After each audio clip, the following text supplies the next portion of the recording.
ഈ നിയമം പാസ്സാക്കിയ ഉടനെ തന്നെ അതുമായി ബന്ധപ്പെട്ട് തൽപര കക്ഷികൾ, ഇന്ത്യൻ യൂണിയൻ മുസ്ലിം ലീഗ് അടക്കം വിവിധ മുസ്ലിം സംഘടനകളടക്കം മറ്റ് സംഘടനകൾ, പലരും, വ്യക്തികൾ, ഇങ്ങനെ പല വ്യക്തികളും സംഘടനകളും സുപ്രീം കോടതിയെ സമീപിച്ചിട്ടുണ്ട്. അതിൻ്റെ ഹർജികൾ സുപ്രീം കോടതിയുടെ പരിഗണനയിലിരിക്കുകയാണ്.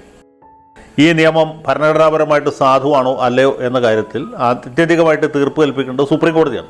ഈ ഇതിൻ്റെ സാധുതയെക്കുറിച്ച് സംസാരിക്കുന്നതിൽ വലിയ കഥയില്ലെന്ന് എനിക്ക് തോന്നുന്നു. ഞാൻ ഇതിൻ്റെ അഭിപ്രായങ്ങളൊക്കെ നേരത്തെ പറഞ്ഞിട്ടില്ല. അതിൻ്റെ ഭരണഘടനാപരമായ സാധുത, അതിൽ വിവേചനത്തിൻ്റെ വശം എത്രയുണ്ട്, അല്ലെങ്കിൽ പാകിസ്ഥാനിൽ നിന്നും അഫ്ഗാനിസ്ഥാനിൽ നിന്നും ബംഗ്ലാദേശിൽ നിന്നും വരുന്ന മുസ്ലിം ന്യൂനപക്ഷത്തിൽപ്പെട്ട ആളുകൾക്ക്, അവിടുത്തെ ന്യൂനപക്ഷം, ന്യൂനപക്ഷത്തിൽപ്പെട്ട ആളുകൾക്ക് ഇവിടെ പൗരത്വം കൊടുക്കുമ്പോൾ അതിൽ മുസ്ലിം ന്യൂനപക്ഷത്തിൽപ്പെട്ട ആളുകൾക്ക് കൊടുക്കുന്നതിനേക്കാൾ കുറച്ചുകൂടി കുറഞ്ഞ കാലയളവ് ഇന്ത്യയിൽ താമസിച്ചാൽ അവർക്ക് പൗരത്വം നൽകാമെന്നാണ് ഇതിൻ്റെ ഈ വിവാദപരമായിട്ടുള്ള വ്യവസ്ഥ. അതിൻ്റെ സാധുതയും അസാധുതയൊക്കെ കോടതി തീരുമാനിക്കട്ടെ. ഇതിൽ അടിസ്ഥാനപരമായിട്ടൊരു രാഷ്ട്രീയ പ്രശ്നമുണ്ട്. അതിനേക്കാൾ ഒരു സാമുദായിക വിഷയം ഇതിനകത്ത് ഉണ്ടാക്കിയിട്ടുണ്ട്. അതെന്താ വെച്ചാൽ, ഈ രാജ്യത്ത് ഹിന്ദു അഹിന്ദു എന്ന രീതിയിലുള്ള ഒരു വിഭജനമാണ് ആദ്യഘട്ടത്തിൽ ഉണ്ടാക്കാൻ ശ്രമിച്ചത് BJPയും അവരുടെ പരിവാർ സംഘടനകൾ. ഇപ്പോൾ എന്ന് വെച്ചാൽ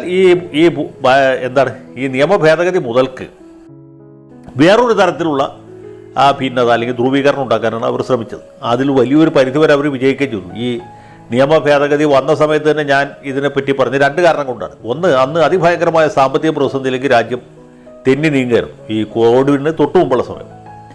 ആ സമയത്ത് വലിയ സാമ്പത്തിക പ്രതിസന്ധി ഉണ്ട്. അതിൽ നിന്ന് ജനങ്ങളുടെ ശ്രദ്ധ തിരിക്കുക എന്നുള്ളതായിരുന്നു. അതിൽ BJP പരിപൂർണമായിട്ട് വിജയിച്ചു. കാരണം സാമ്പത്തിക പ്രതിസന്ധിയെക്കുറിച്ച് ഇവിടെ ഒരു ചർച്ചയും ഉണ്ടായില്ല. എല്ലാവരും ചർച്ച ചെയ്തത് ഈ പൗരത്വ നിയമ ഭേദഗതിയെക്കുറിച്ചായിരുന്നു. പ്രതിഷേധം ഉണ്ടായത് അതിനെക്കുറിച്ചായിരുന്നു. അത് കോവിഡ് വ്യാപിച്ചപ്പോൾ പ്രതിഷേധങ്ങളൊക്കെ കെട്ടടക്കി സുപ്രീം കോടതിയിൽ വ്യവഹാരം നിലനിൽക്കുകയും ചെയ്തു. ഇതാണ് അതിൻ്റെ അവസ്ഥ. രണ്ടാമത്തതും അതിനേക്കാൾ പ്രധാനമായതും അത് താൽക്കാലിക ലക്ഷ്യമായിരുന്നു, ഈ സാമ്പത്തിക പ്രതിസന്ധിയിലും ജനങ്ങളുടെ ശ്രദ്ധ തിരിക്കാനുള്ളത്. ആത്യന്തികമായ ലക്ഷ്യം എന്താ വെച്ചാൽ സാമുദായിക ധ്രുവീകരണം, നേരത്തെ ഉള്ള ധ്രുവീകരണം ഒന്നുകൂടി രൂക്ഷമാക്കുക, അത് തെരഞ്ഞെടുപ്പിന് അജണ്ടയായിട്ട് ഉപയോഗിക്കുക. അതിൻ്റെ ഭാഗമായിട്ടാണ് നേരത്തെ മുസ്ലിം അമുസ്ലിം എന്ന ഒരു ഡിവിഷനല്ല ഉണ്ടായിരുന്നത്, ഹിന്ദു അഹിന്ദു എന്ന രീതിയിലാണ്. ഈ പൗരത്വ നിയമം വന്നതിന് ശേഷം അത് മുസ്ലിം അമുസ്ലിം എന്ന രീതിയിലാക്കി. അങ്ങനെ മുസ്ലിങ്ങളെ പരിപൂർണമായിട്ടും അന്യവൽക്കരിക്കുകയും അതിൽ മുസ്ലിം നേതൃത്വത്തിന് വലിയൊരു പങ്കുണ്ട്. ഇത് മുസ്ലിം ന്യൂനപക്ഷത്തിനെതിരായിട്ടുള്ള ഒരു വലിയ നീക്കമാണ് എന്ന രീതിയിൽ ഈ സമുദായ സംഘടനകൾ, നമ്മുടെ നാട്ടിലെ പ്രതിപക്ഷ പാർട്ടികളും ഒക്കെ ആ രീതിയിൽ തന്നെയാണ് ഡിവിഷൻ ഉണ്ടാക്കാൻ ശ്രമിച്ചത്.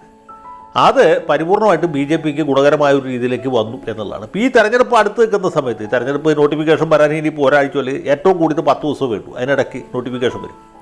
അതും മുസ്ലിങ്ങളുടെ പുണ്യമാസം നാളെ ആരംഭിക്കുകയാണ്. ഈ ദിവസം നോക്കിയിട്ട് ഇത് കൊണ്ടുവന്നതിൻ്റെ ഉദ്ദേശം വളരെ വ്യക്തമുള്ള, ഇപ്പം ഞാൻ കൂടുതൽ പറയേണ്ട ആവശ്യമില്ല. സാമുദായിക ധ്രുവീകരണം നേരത്തെ തന്നെ ഉണ്ടാക്കിയിട്ടുണ്ട്. പല കാരണങ്ങൾ കൊണ്ട്, പല സാഹചര്യങ്ങൾ കൊണ്ട് രാമക്ഷേത്രം അടക്കമുള്ള വിഷയങ്ങൾ അതിഭയങ്കരമായി ഹിന്ദുത്വ അജണ്ടയുടെ ഭാഗമായിട്ടാണ്. ഞാനിപ്പോൾ ക്ഷേത്രം പറഞ്ഞതിനെ കുറ്റപ്പെടുത്തി പറയല്ല. അതിൻ്റെ പുറകിലെ രാഷ്ട്രീയ ഉദ്ദേശമാണ് ഞാൻ പറയുന്നത്. അത് തീർച്ചയായിട്ടും ഹിന്ദുത്വ അജണ്ടയായിരുന്നു. അതിൻ്റെ തുടർച്ചയായിട്ടാണ് ഹിന്ദു അഹിന്ദു എന്ന വിഭജനത്തെ മുസ്ലിം അമുസ്ലിം എന്ന രീതിയിൽ കുറേ കൂടി രൂക്ഷമാക്കുന്ന, കുറേ കൂടി രൂഢമൂലമാക്കുന്ന ഒരു നിലയിലേക്ക് കൊണ്ടുപോയിരിക്കുകയാണ്. കേരളത്തിൽ പോലും നമുക്ക് കാണാൻ കഴിയില്ല. ചെറിയ കാര്യങ്ങളിൽ പോലും എങ്ങനെയാണ് ഡിവിഷൻ ഉണ്ടാകുന്നത്, ആ ഡിവിഷൻ ഏത് രീതിയിലേക്കാണ് ആളിക്കത്തിക്കുന്നത്. ബന്ധപ്പെട്ട ആരും മോശക്കാരൊന്നുമല്ല, എല്ലാവരും ഈ രീതിയിൽ തന്നെയുള്ള പരിശ്രമമാണ് നടത്തിക്കൊണ്ടിരിക്കുന്നത്. ഇപ്പോൾ പൂഞ്ഞാർ വിഷയം അടക്കം കഴിഞ്ഞ ദിവസം സുപ്രഭാതം മുഖപ്രസംഗം എഴുതി, ഇന്ന് സിറാജ് മുഖപ്രസംഗം എഴുതി മുഖ്യമന്ത്രി പറഞ്ഞ അഭിപ്രായത്തെക്കുറിച്ച്. ഇതൊക്കെ തീർത്ത പ്രശ്നമാണ്. മന്ത്രി വാസവൻ ഇടപെട്ട് തീർത്ത പ്രശ്നം ഇന്നിപ്പോൾ വീണ്ടും ലൈവാക്കി നിർത്തിയിരിക്കുകയാണ്.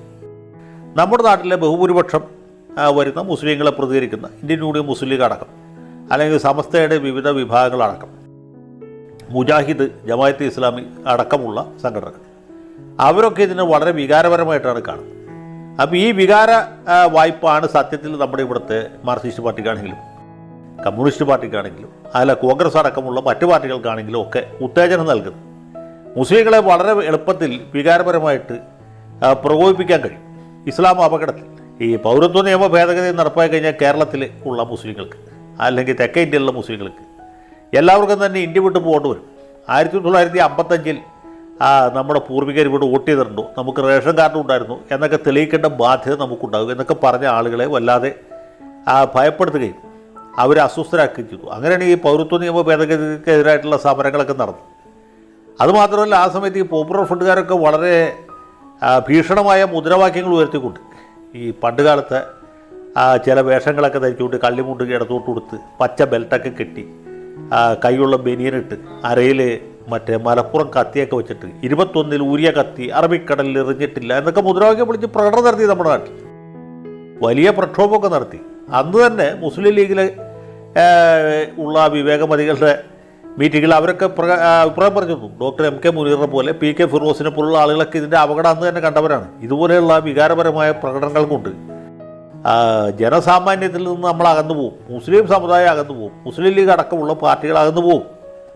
ഇത് സമൂഹത്തിൽ ഒട്ടും അഭിലഷണീയമായ ഒരു പ്രതികരണമല്ല ഉണ്ടാക്കുന്നത് എന്ന് അവർ തിരിച്ചറിഞ്ഞിരുന്നു. ഞാൻ ഇവരുടെ മീറ്റിങ്ങിൽ പങ്കെടുക്കുമ്പോൾ ഫിറോസ് വളരെ കൃത്യമായിട്ട് ഈ അഭിപ്രായം പറഞ്ഞ് ഞാൻ ഓർക്കുന്നു. ഞാനും ആ അഭിപ്രായത്തോട് യോജിക്കുകയാണ് ചെയ്തത്.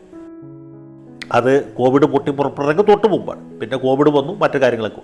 ഇനി ഞാനൊന്ന് പറയട്ടെ, ഈ കഴിഞ്ഞ നിയമസഭാ തെരഞ്ഞെടുപ്പിൽ നമ്മൾ കണ്ട ഒരു പ്രധാനപ്പെട്ട കാഴ്ച എന്തായിരുന്നു? ഈ ക്രിസ്ത്യൻ ന്യൂനപക്ഷം, പ്രത്യേകിച്ച് മധ്യ കേരളത്തിൽ, മധ്യ തിരുവിതാംകൂറിൽ UDF നിന്ന് അകന്നു പോയതല്ലേ. അങ്ങനെയല്ലേ LDF അധികാരത്തിൽ വന്നു. ഒരു പ്രധാനപ്പെട്ട ഘടകമായിരുന്നു. അത് മാത്രമല്ല മറ്റ് ഘടകങ്ങളുണ്ട്. പക്ഷേ തൃശ്ശൂർ ജില്ല എങ്ങനെ കോൺഗ്രസ്സിന് നഷ്ടപ്പെട്ടു? അല്ലെങ്കിൽ ഇടുക്കി ജില്ലയിൽ എന്തുകൊണ്ട് ഒറ്റ കോൺഗ്രസ്സുകാരനും ജയിച്ചില്ല? എറണാകുളം ജില്ലയുടെ കിഴക്കൻ ഭാഗങ്ങളിൽ എന്തുകൊണ്ട് കോൺഗ്രസ്സിന് തിരിച്ചടി ഉണ്ടായി? ആലോചിച്ച് നോക്കിയാൽ മതി. പത്തനംതിട്ട ജില്ല, നിങ്ങളുടെ നാട്ടിൽ എങ്ങനെയാണ് കോൺഗ്രസ് ഇല്ലാണ്ടായത്? കോൺഗ്രസിൻ്റെ സംഘടനാപരമായ പ്രശ്നങ്ങളൊക്കെ ഉണ്ടായിരുന്നു. ആ ജില്ലയുടെ ഒരു UDF സ്വഭാവം ഞാൻ പറയാതെ തന്നെ നിങ്ങൾക്കറിയാവുന്നതാണല്ലോ. അങ്ങനെ ഒരു ജില്ലയിൽ പോലും എന്തുകൊണ്ട് ഇങ്ങനെ ഒരു റിസൾട്ട് ഉണ്ടായി? കോട്ടയം ജില്ലയിൽ എന്ത് സംഭവിച്ചു? ഉമ്മൻചാണ്ടി തിരുവഞ്ചൂർ ഒഴിച്ച് ബാക്കി എല്ലാവരും തോറ്റുപോയില്ലേ? അങ്ങനെ സംഭവിച്ചു. ജോസ് കെ മാണിയുടെ പാർട്ടി എന്തുകൊണ്ട് UDF വിട്ട് LDFിലേക്ക് പോയി എന്ന ചോദ്യമുണ്ട്. ജോസ് കെ മാണി തന്റെ ഇഷ്ടപ്രകാരം പോയതല്ല, കത്തോലിക്ക മെത്രാന്മാരുടെ അനുഗ്രഹത്തോടും ആശീർവാദത്തോടും കൂടി പോയതാണ്. അതിൻ്റെ കാരണം, അതിൻ്റെ ഒരു പ്രധാന കാരണം എന്ന് പറയുന്നത് ഈ പൗരത്വ നിയമ ഭേദഗതിയുമായി ബന്ധപ്പെട്ട് ഇവിടെ നടന്ന അക്രമോത്സുകമായ സമരങ്ങൾ, അക്രമാസക്തി ഞാൻ പറയില്ല, അക്രമോത്സുകമായ വലിയ പ്രതിഷേധ പ്രകടനങ്ങൾ ഈ നാട്ടിലെ ഹിന്ദുക്കളുടെ ഇടയിൽ മാത്രമല്ല ക്രൈസ്തവരുടെ ഇടയിലും ഒരു പ്രകമ്പനം സൃഷ്ടിച്ചു എന്നുള്ളത് തന്നെയാണ്.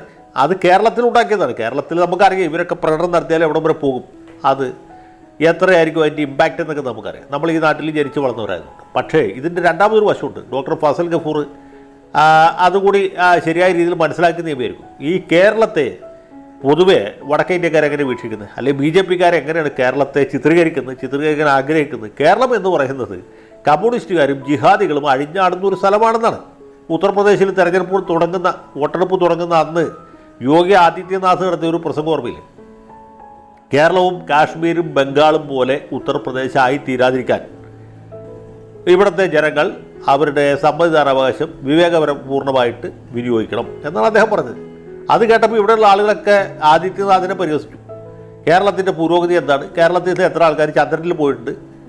ചന്ദ്രയാൻ ദൗത്യത്തിൽ എത്ര ആൾ പങ്കെടുത്തു? കേരളത്തിൽ നിന്ന് എത്ര പേർക്ക് ICS പരീക്ഷ പാസ്സാവാൻ പറ്റി? എത്ര പേര് IAS കിട്ടി? ഇംഗ്ലീഷ് പഠിക്കുന്നവർ എത്രയാണ്?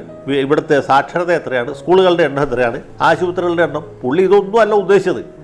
ആദിത്യനാഥ് ഉദ്ദേശിച്ചത് കാശ്മീരിലും കേരളത്തിലും ബംഗാളിലുമാണ് മുസ്ലിം തീവ്രവാദം ഏറ്റവും ശക്തമായിട്ടുള്ളത് എന്ന ഒരു ധാരണ പൊതുവേ വടക്കേ ഇന്ത്യയിലുണ്ട്. ആ വികാരമാണ് അദ്ദേഹം ആളിക്കത്തിക്കാൻ ശ്രമിച്ചത്. അത് തന്നെ തെരഞ്ഞെടുപ്പിൽ പ്രതിഫലിച്ചു. അതുകൊണ്ടല്ലേ